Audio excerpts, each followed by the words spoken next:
First video did not record nicely. So anyway, here is the ignition time procedure. And it talks about, on number 5, disconnecting single wire inline spout connector or remove the shorting bar from the double wire spout connector. Now, the spout connector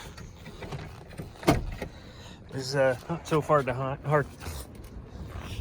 Not so hard to find. You can see the weather here's been absolutely terrible. There we go.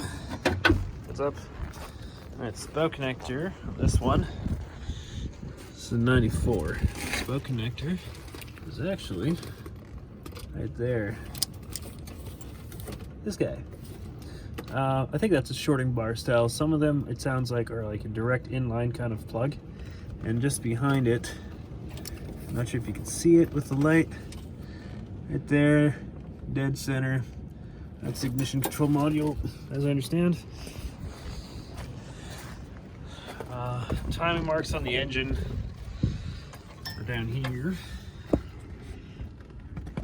Oh man, I recorded this already once before. It's not very good.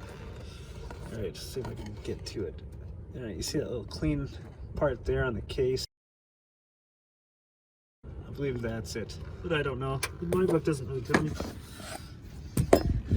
Wasn't able to actually get this thing started. I fear that something has eaten some wires, so my electronic fuel pump isn't actually working correctly.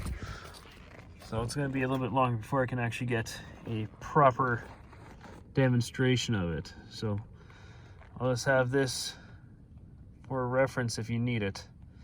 It talks about needing to be done at a RPM specified in this chapter, but I cannot find it. So I'm sorry about that.